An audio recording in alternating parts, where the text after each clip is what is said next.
Deep Blue Sea. In our mind, these these genetically enhanced sharks are the villains hunting down these humans. But who was messing with the sharks? Like, I knew he was going there. you could have just let these sharks alone. You're the one shooting them up with stuff, and then you get mad when they're hunting. It's like, well, they have to find their own food.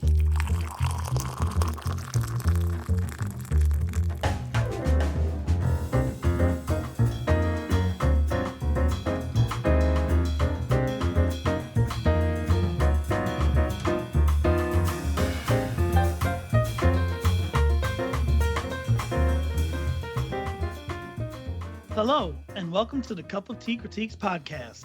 I'm your host, Brandon Chasen, and like always, I'll be joined today by the great team that brings you cupofteacritiques.com.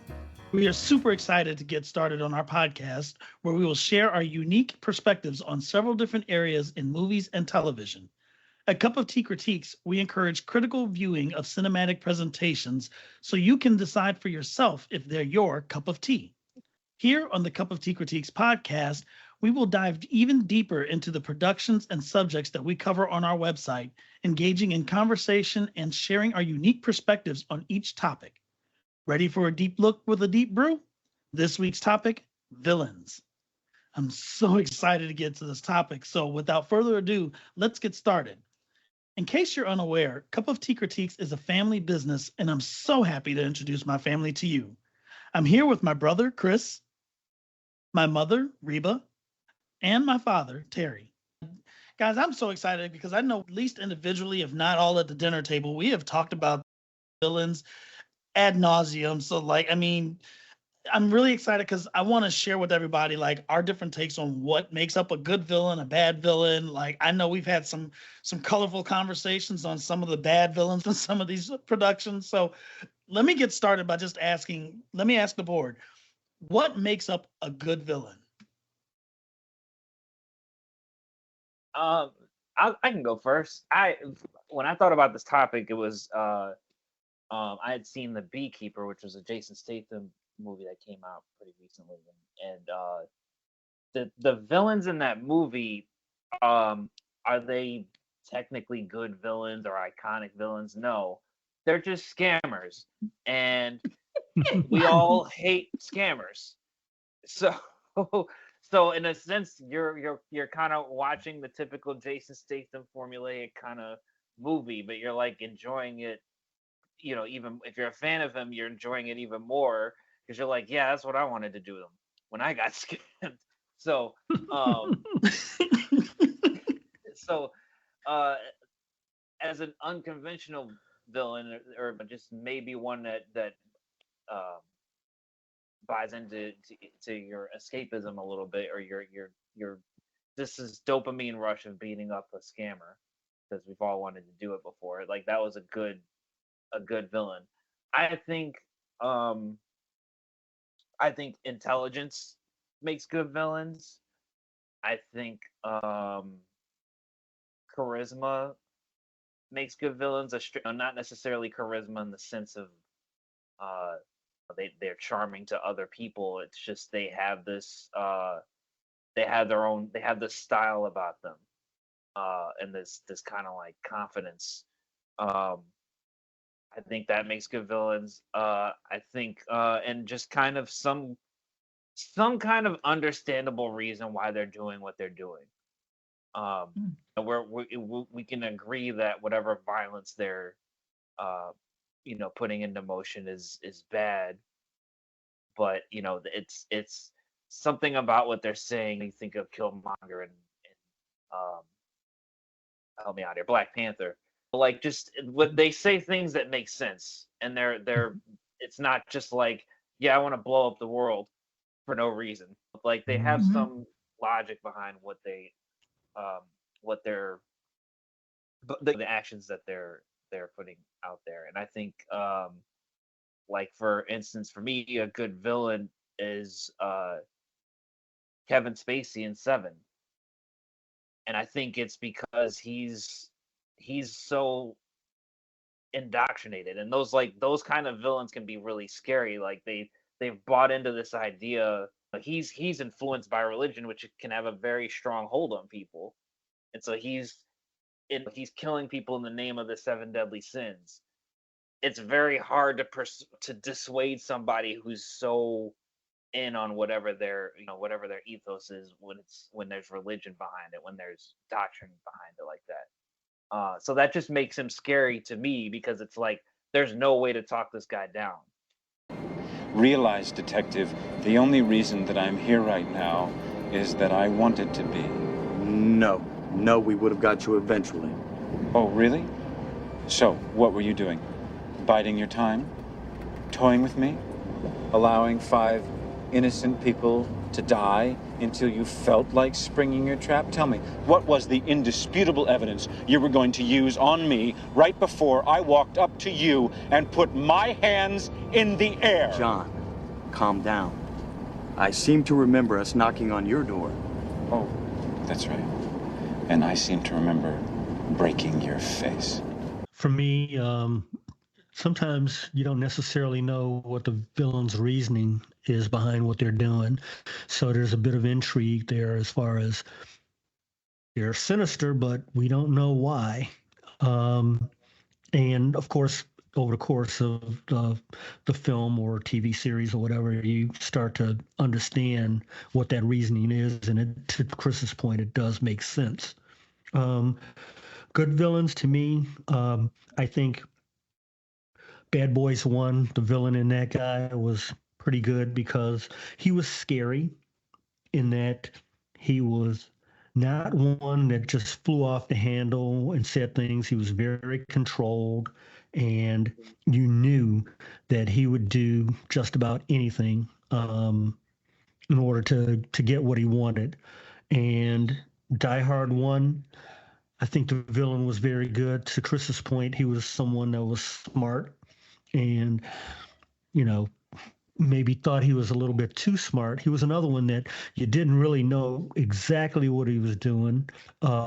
His purported reasons for doing it was one thing. And, of course, you later turn out to understand what the true reasoning was.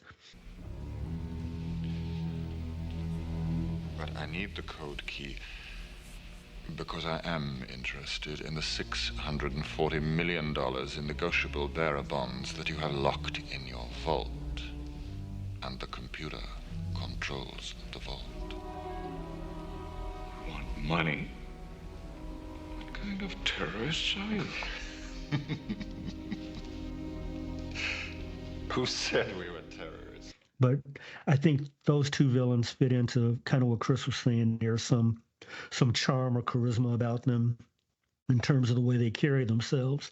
I don't think the Bad Boys villain was trying to do that necessarily, but by his sort of calm demeanor, you knew that there was something inside of him that was just very, very, and I won't say evil, but very shrewd and scary.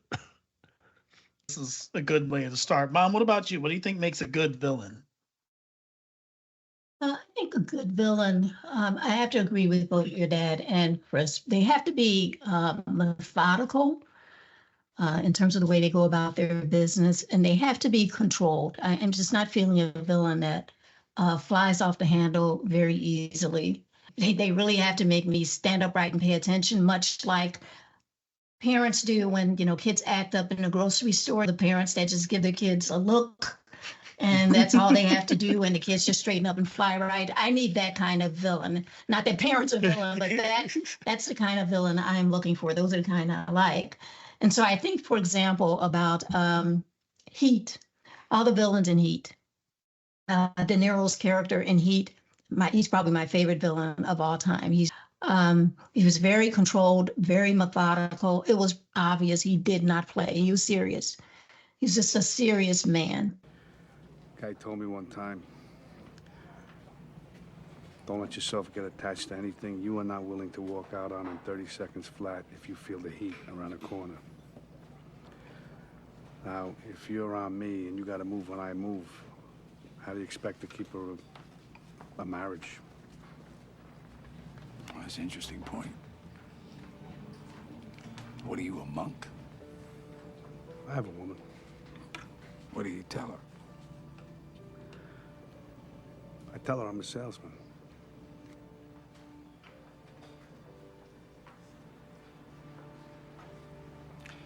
So then if you spot me coming around that corner, you're just gonna walk out on this woman? Not say goodbye? That's the discipline.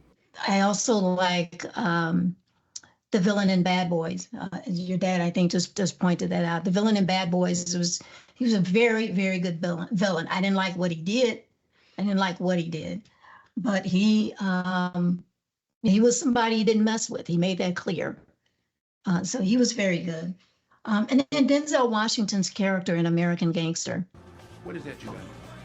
What's what, man? Yeah, that. What you got on? Very, very, very nice suit. That's a very, very, very nice suit. Huh? That's a clown suit. That's a costume with a big sign on it that says "Arrest Me." You understand? You're too loud. You're making too much noise. Look at me. The loudest one in the room is the weakest one in the room. I told you that. All right? But you trying to be like Nicky Barnes and them? What's your problem with Nicky, man? I ain't got no problem with Nicky. Oh, you like Nicky? Yeah. You want to be like Nicky? You want to be super fly? You want to work for him? Huh? Share a jail cell with him? Maybe cook for him? He wants to talk to you. Oh, so now you talking to him about me now? What about like what? What is it about? It ain't like that. Then what is it like? Your name came up. About what? I don't know, man. I told him I'd tell you. You know, boy, you know, if you wasn't my brother, I'd kill you. You know that, don't you? Yeah, he was great. I mean, he was absolutely. He was just fantastic. And incredibly tenacious. Obviously, only as violent as he needed to be. I thought he was very, very good in that. Those are the kinds of villains I like. And let me cut it here before you go on to the next point. I think American Gangster and Denzel's character in that is a good example of like what really starts to scare you in a villain is when it doesn't seem like anything is too far for them. You know, there's the scene for the people who haven't seen the movie, the scene where he confronts another gangster on the street who hasn't paid him his money. Yeah. And the guy calls his bluff.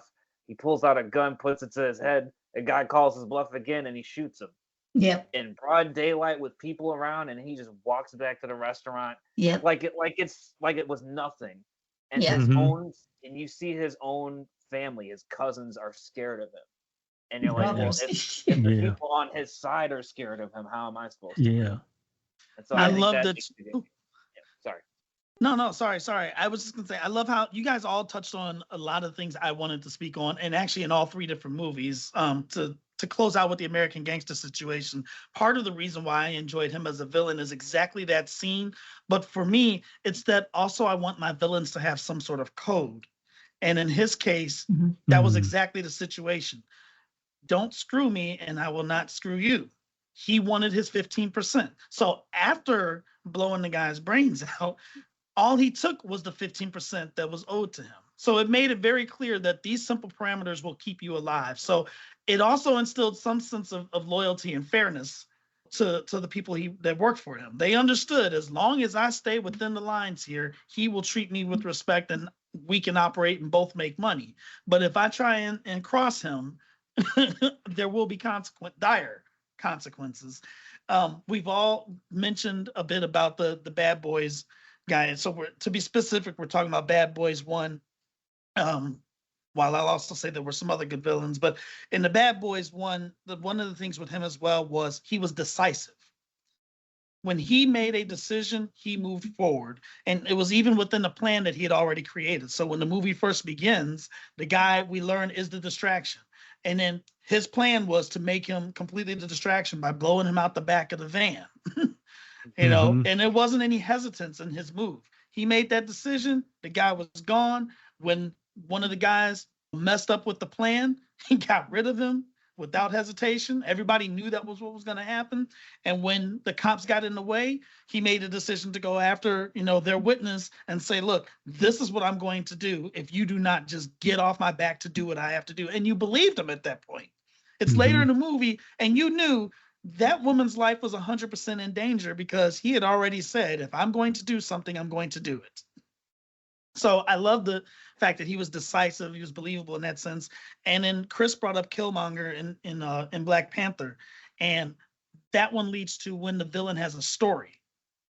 But in this case, he had every reason to be angry based off of what had happened in his life. Now, not everybody was aware of his history, and a lot of the people in that situation were not involved in what led him to that moment. But that didn't mean he wasn't a good villain or that he wasn't justified in his anger. And that was part of it, is that when you can empathize to a degree with the bad guy in the story, that makes them even more dangerous. That makes them an even better villain in my mind, because now as an audience member, you're conflicted. Do I really want to be against this guy? Because really he's getting a bit of retribution for the wrongs that have happened to him. So that was some of what for me makes a good villain. But one more thing I want to say is I think the director plays a role in how well a villain is received to the audience. And I wanted to bring up one particular one that I know all of us were absolutely terrified of. And when you think back, this show was on years ago, but The Practice. And at the end of the season, when they revealed to us that the killer was actually a beloved character in George. Yes. But they didn't reveal him, like he hadn't been arrested, he hadn't been caught. We just knew a lot of the details, and they made a cliffhanger at the end of the season where they revealed him to be exactly the murderer we had been looking for. And I'll never forget the fact that when that episode ended, all of us were scared. Yes. And that made George one of the best villains, because we were afraid and we couldn't wait for the next season to come. But at the same time, we were scared about how the season was going to begin because we knew the truth now. And they had done such a good job of just waiting till the last moment to reveal that to us, that I thought that was one of the best villains that we could have come across. What do you guys think about that? I agree with you. In that instance, The Practice was, though, instead of a movie, it was actually just a 1 hour television show. And so I don't know how much looking at what directors can do in that sense versus what they do in terms of a theatrical release. I'm not sure how comparable those are. Yeah, that's a good point. But nonetheless, I agree with you 100% with regard to The Practice. I remember the episode you're talking about. It was a television show about a bunch of lawyers. And boy, the director did a fantastic job of just slowly panning the camera in a way that revealed who this really was. And it scared all of us. It scared all of us. It was just, it was very, very scary. So.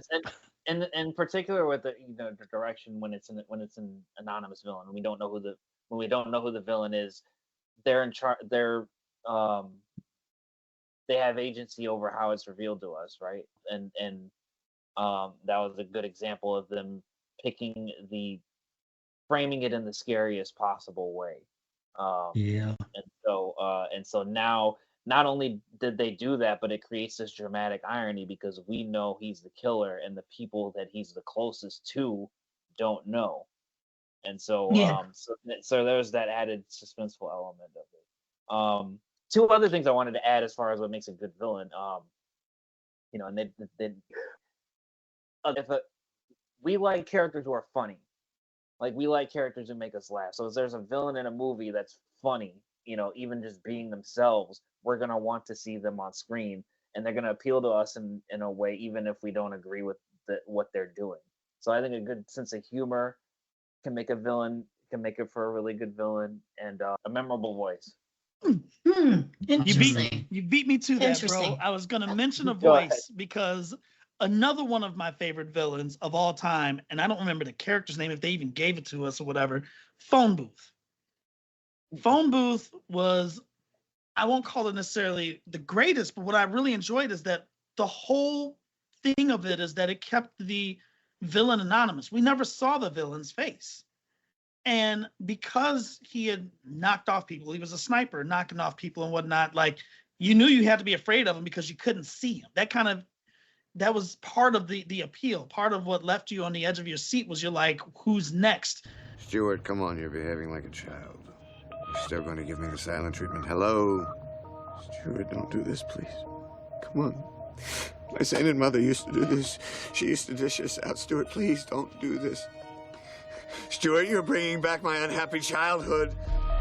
Stuart, talk to me, please. Talk to me. I can't take it, Stu, please. I'm kidding. I had a very happy childhood. Hey, there's our girl again. I wasn't planning on killing her, but plans change. And is this guy in the phone booth going to be next? And who is even on the other end of the line? We don't have that person there. And so the longer you don't have context or a visual of who the villain is, the more fear you have. And that was where the parallel I was going to draw between, because Mom, you brought this up and I thought you were perfect with it. Television has the benefit of taking a series, taking the whole season to reveal who a villain is. Mm-hmm. And that's what the practice was able to do here over not necessarily several successive episodes, but they had, over time, they built this case and built the I guess the legend of this killer. Mm-hmm. And then that's when ultimately it was revealed to us. We had about like a good, I want to say at least 5 or 6 episodes where they had kept bringing this killer back into play, but we only knew of their crimes. We never knew who the individual was. They were also able to get away with it, which was a little bit terrifying. So then to find out that it was somebody that was close to us, because it was a recurring character that it turned out that was the villain, like that was one of the benefits to the TV show. Well, Phone Booth, in a smaller timeline, because it only had like hour and a half, 2 hours to build that up.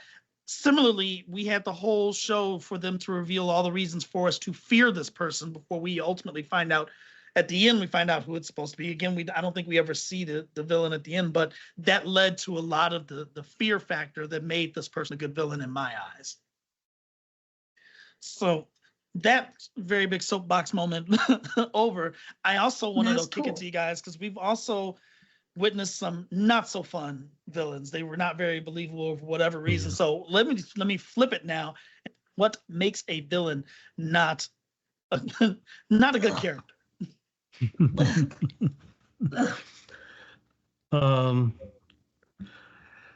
Disorganized villains. They don't seem to have any rhyme or reason as to why they're doing. I mean, I guess on the one hand, you could consider that frightening and that they're just so unpredictable that it could be scary that people have absolutely no direction in what they're doing. They're just crazy villains. But disorganized villains and unbelievable. And what I mean by unbelievable is they seem to be so inept. You go, how could this person commit any crime and get away with it, because they're just so inept. Yeah. Yeah, I agree with you, Terry. They don't make you they don't sit up and fly right. That's what my mom used to say, sit up and fly right. They don't do that. They don't get your attention in that way. They're just totally unbelievable. They don't plan well. They don't have a good reason for doing what they do. And they don't convince me how far they're willing to go to do what they say they want to do. I would say they want to sell wolf tickets. Yeah. I agree with that, and to kind of piggyback off of that, I would say insecurity. Insecure villains makes a lame villain to me. But like if you're, I for some reason, like I just need to feel like you're, this is how I operate. I have no bones about it. I have no second thoughts about it, and I'm motivated by whatever I'm motivated by. I think that's a better villain than somebody who's insecure. The example I would come up with is Guy Pearce in Iron Man 3. Just a lame villain. His origin story is his origin story is he gets snubbed in an elevator by Iron Man, and he's mad about it. It's like, well, what exactly is scary about this guy? You're mad because you got snubbed in an elevator? It's just like it's a terrible. It's like you've already established that this guy's kind of lame. Like he's just kind of lame and insecure. So how am I supposed to be scared by him? Yeah. Yeah.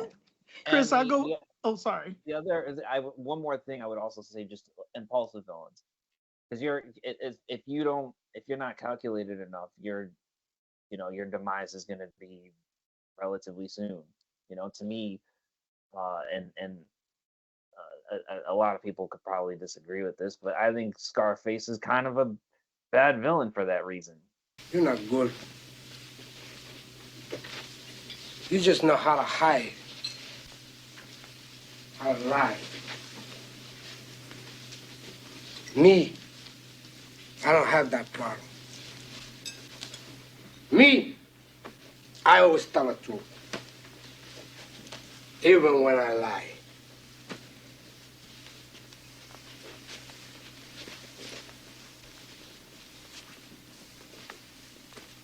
So say good night to the bad guy. He was he was impulsive. He was he had anger issues, and he was just going to get himself in trouble sooner rather than later. He's getting high off his own supply for starters. So he didn't have any self-control, and he's got anger issues. So it's like he's not long for the villain role. You just knew his demise was coming. And maybe that's the point of the movie, but I just felt like that made him less. He just wasn't quite as smart to me. Yeah.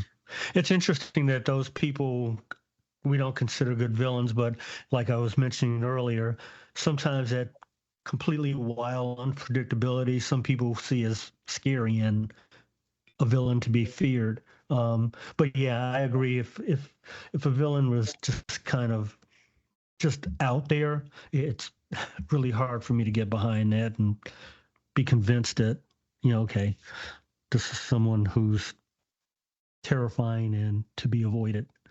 Again, you might want to avoid the completely wacky person that has absolutely no rhyme or reason as to why they're doing what they're doing. But I don't think that makes a good villain in a film or a TV series for that matter.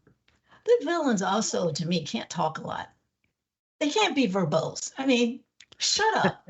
I mean, say what you're going to. Do what you're going to do. They can't talk a lot. Shut up. They got to shut up and do what they say they're going to do. Yeah. You issue orders. But you didn't see The Godfather talking a lot. The guy in Bad Boys 2, Robert De Niro, and he didn't talk a lot. But on this note of villains not talking much, in Die Hard 1, he was quite talkative, and I thought he was a good villain, even though he said a lot. He ran on some things quite a bit. But he was a good villain, right? But I get your point generally. Yeah. I would call him verbose. You're just talking about yeah. It was like he was reading some academic text or something, but he was quite controlled. I think sometimes a lame villain can be made lamer by what he's relative to, right? Like you have like a lot of these movies, I feel like the lame villains we see in movies are in sequels, and it's because you've already had this scary villain in the original movie, and now we're comparing this guy to that, and we're like, you just don't measure up, like you're missing this, that, and the third. And and so I think you had the Bad Boys 1 villain who was scary, who was he had no regard for human life, but he was mission oriented. He said, he told the chemist, I'm giving you this much time and I'm going to put a bullet in your head. And he did it. And then you had this guy who just didn't seem to have a plan for anything in the second movie. And it's like, he looks bad enough on his own, but now you're judging him relative to this, this much better villain from the same franchise. I'm with you on that, because we've lamented about the Bad Boys 2 villain several times, because how much can you really fear a guy that's shooting at rats in his attic? Like, and destroying Yeah. his money in the process. And I don't think he got any of the rats, by the way. So he's Yeah, I not don't think not so only either. is he shooting his own money, but he's a bad shot. So can we really be afraid of this dude? Years after seeing that movie, it's kind of like the way I feel about Jurassic Park too. Brandon and I still complain about Bad Boys 2. We want our money back from those two movies. They're terrible. Yes, So anyway, yes. Sorry, I interrupted. I apologize. No, you're good. You're good. Because I was pretty much going to go the same route. It's just that, like, I'm still so disappointed in Bad Boys 2 in terms of the villain that, like, you can't have the one you had in the first one. You literally got so many rave reviews because of everybody's performance on there, and you just totally disregarded that when you made the sequel. And Chris brought that up, is that we're going to compare it to the previous movie. Mm-hmm. And so if we're going to do that, you would think that in the process, also, it took so long for the second movie to come out. So to make us wait as long as we did and come back with that lame excuse of a villain was just trash-tastic as far as I was concerned. That's why I still want my money back. But I was going to talk about a different villain that I feel this is maybe a failure. I haven't read the books, but this is a failure of the movies to build this up the right way for me to actually fear him.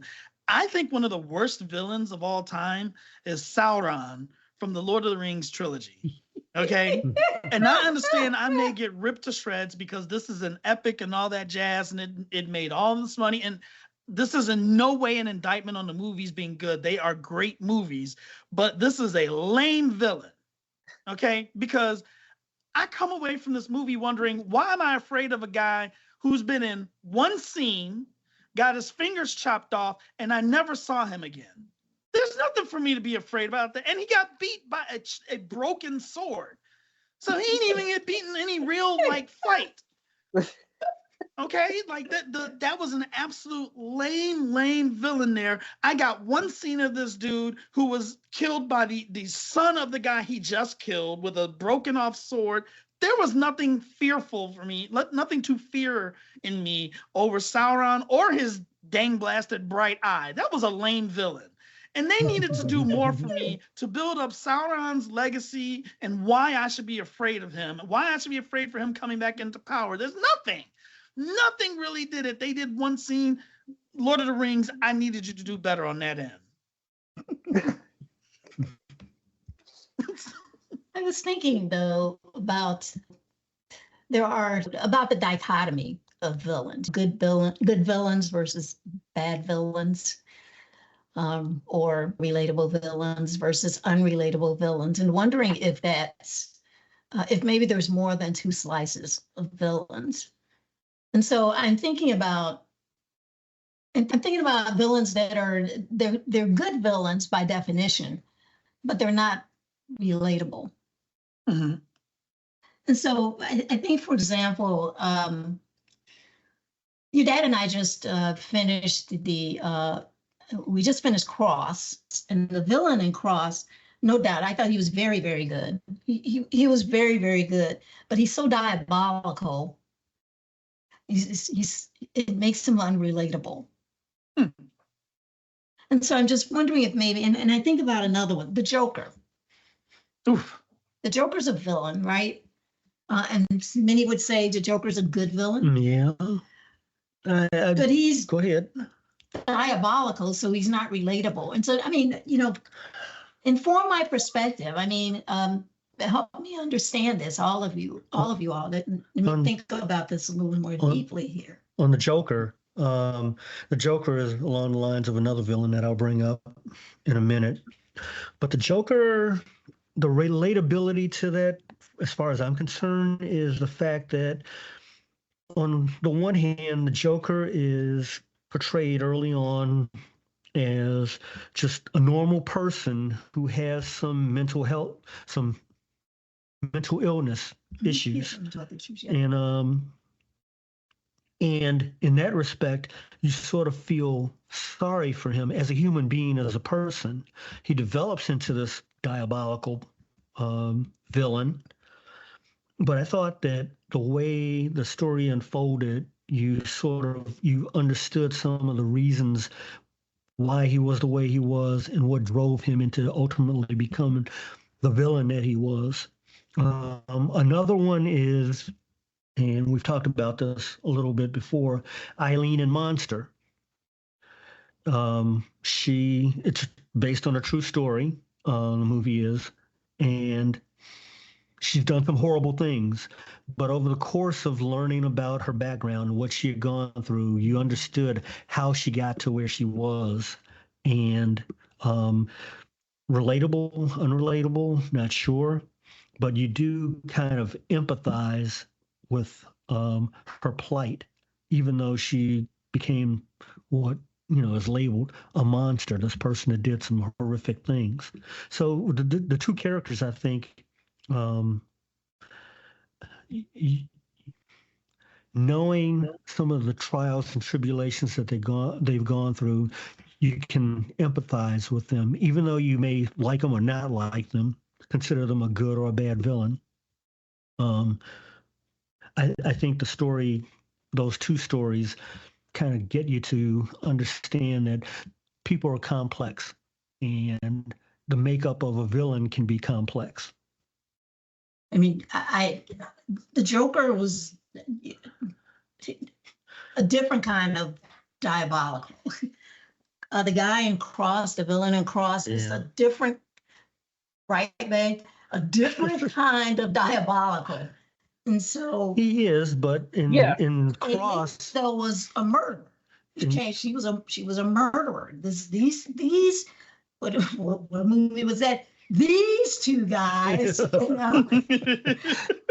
Well, the guy in Cross, interestingly enough, was. Don't give away too much. No, I mean, that villain was sort of portrayed as not necessarily your everyday person, but someone who was part of society that you would not necessarily suspect as being the person, the diabolical villain that he wound up being, or that he was. I'm trying not to give away any of the story in that respect.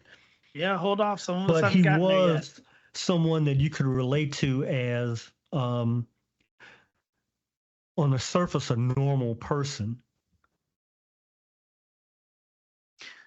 So Odd, but a normal I think person. Chris was about to say something. I think Eileen Wuornos, for in Monster, for everyone who doesn't know, early 2000s movie with about the first female serial killer who was executed, I believe. And I think that one's a little tougher as far as classifying her as a villain, just because it's somewhat of a biopic. So as opposed to these other characters, you can take a lot more creative license. This is like somebody who was well documented, and you can't really stray too much from the actual story. Whereas the Joker, and some of these other examples we brought up, they're completely made up people. So you could take whatever angle you want to with them, or whatever origin story you want to give them.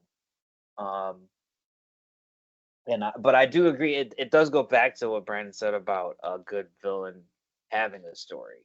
And I wasn't sure which Joker we were talking about, but I'm gonna go with the Dark Knight Joker. There were scenes in there where he would tell somebody a story about how he ended up the way he did, and you don't know if they're real or not, but it is him essentially giving you this story of I was fine, and then this happened, and so I do think that kind of makes him makes him relatable, because he is talking about these down moments in his life that led to him taking this villainous turn. Yeah, Chris, I kind of agree, because one thing I was going to say when we brought up the Joker is that it depends on the portrayal of the character that we're referring to. So if we're talking about the movie The Joker, we get to see exactly how he turned into the villain that he was, and in a lot of ways that is relatable, and in a lot of ways it's just tragic, and so it kind of hurts to see that is the end result. But you're also not necessarily surprised. At some point people break, and he just so happened to break and turn into the character that he did. Chris brought up the version in The Dark Knight, where he shares a little bit about his backstory as well. But I think another thing is that we can kind of relate as to why people do some of the things that we do. And what made that version of the Joker such a good villain is that he basically put our worst impulses brought them to the forefront and made us have to make a choice. That scene on the boats where they were in charge of who blew up whom. And I thought that was perfect because everybody wants to live. They don't want to be subjected to somebody else's decisions. And so that made him a perfect villain because it's like, I don't have to make a decision at all. This is all on you. And that's why you fear him, because he's going to make you have to make a decision that you ultimately don't want to do. He also was super violent, but slow to it. If you can believe that. He didn't walk into a room and you just immediately thought he was going to shoot up the joint. That scene where I think he walked in on a meeting that didn't concern him. And he said, I'll never forget it. He took the pencil. He said, watch me make this pencil disappear. And all he does is this, and they send the goon to go attack him. What does he do? He slammed the guy onto the pencil, tossed him aside, and then went right back to business. So at no point did you feel he was out of control, which also made it terrifying because he just killed this dude, didn't think twice about it, had the forethought that he was going to do it, and then went back to business without any hesitation. I thought the Joker completely depends on the portrayal of the character, but I think he's personally, the character is one of my favorite villains of all time. I want to go to one last piece of topic, at least when it comes to villains, because something else that we discussed recently is how villains aren't always necessarily a character. I'll start with my own problem with Sauron, for example, where he was a terrible villain, in my opinion, with Lord of the Rings, and I've already expressed why. However, power and greed really are the underlying villains of the story of Lord of the Rings, more so power, because everybody that came in contact with that ring, they got drunk with the idea of power. It had nothing to do with a particular person. And so the ring ultimately is the physical representation, but power ultimately is the villain in that story. If you have a chance to be all powerful, you end up doing stupid things. They could have destroyed the ring very early on, but they don't because they're excited about now having the ring of power. The King of Gondor is so drunk with the idea of having that ring so that he can be all powerful that he completely loses context, even putting his own children at risk because all he cared about was being in power. So that's an untraditional view or take on villains, but we kind of had that conversation. So I want to kick that to the rest of the panel. What do you guys think about that? And do you have any other examples of villains that are not traditional? Yeah, that when you said that, it made me think about how you could easily throw power as a villain in, and I'll bring up a TV series, Scandal. Power to me was the villain in that you took the main character who pretty much distanced herself from all that, although she was dealing with power brokers completely in the middle of politics on a daily basis. Later in the series, you find her in a situation where power becomes that thing that overtakes her. And she's the last person that you would think would succumb to that. But yeah, I mean, in that respect, power is the villain. Yeah, I mean, unconventional villains. I mean, a villain at its core, the antagonist is just an opposing force. It's not necessarily a human with a complex psychology about it. That's the one we're used to. Those are the ones we probably remember the best. But there's natural disaster movies where the villain is just the weather. Mm-hmm. There's movies where in the wild where, like, think about The Gray. The villains are wolves, a pack of wolves hunting these stranded humans. So yeah, I mean, I guess an unconventional villain could just be somebody or it could be either a concept or just a non-human entity, and I think we're conditioned to side with the humans in those instances, but maybe the humans are the villains sometimes. I mean, Mm-hmm. one thing I think about is, like, okay, Deep Blue Sea. In our mind, these these genetically enhanced sharks are the villains hunting down these humans. But who was messing with the sharks? Like, I knew he was going there. you could have just let these sharks alone. You're the one shooting them up with stuff, and then you get mad when they're hunting. It's like, well, they have to find their own food, and you made them smarter. So, I think you could make a solid case in that particular instance. Well, maybe the humans are the bad people in that movie. Yeah. Chris, with that in mind, it makes me think the humans are the bad guys as well in Jurassic Park, because if we hadn't messed with nature and brought them back to life, are they really chasing us? Are they really chasing the humans in the movie? So I agree with you on how you said Deep Blue Sea, but it makes me rethink how I view the bad guy or bad animals in Jurassic Park are really, it's the humans' fault. I think we talked about power. What about corporate greed? As far as a concept being the villain, Jurassic Park is all about, that's what it's all about, really. It's just, you brand, you package, you sell, you rinse and repeat, and so that's, I think you have a character on screen that pretty, articulately states what the villain is.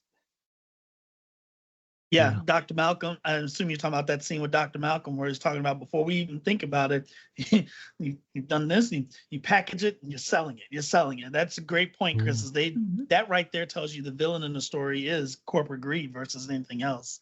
Mom, do you have a take on this one? I agree with everything you guys said about this. I was just wondering how much of a tendency there is to mask these villainous concepts, or I should say to package them as humans rather than as just concepts, though. With the exception of weather-related movies, like I think about Society of the Snow, for example, where weather is, you can say that weather is the villain. For the most part, I wonder if there's a tendency to just mask villains as people, because audiences can't stay with a film. It can't stay with a piece of work that long that does not have a clear villain. I just wonder about that. That's a good question. I think that's where we should go ahead and leave it off for our audience, because it'd be nice to hear back from them as well. So that's going to wrap up this edition of the Cup of Tea Critiques podcast. We hope you enjoyed listening as much as we enjoyed sharing today's conversation. As we just said, like, we could have talked about this on and on and on. We have in the past. We probably will in the future. But we look forward to you joining us next week and then joining us for another great discussion. You can stay in the loop all things COTC by subscribing on our website at cupofteacritiques.com. You can also find us on Facebook. Check out our Instagram at Cup of Tea Critiques and on Letterboxd at COT Critiques. For Reba, Terry, and Chris, I'm Brandon. We'll see you next week for another deep look with a deep brew.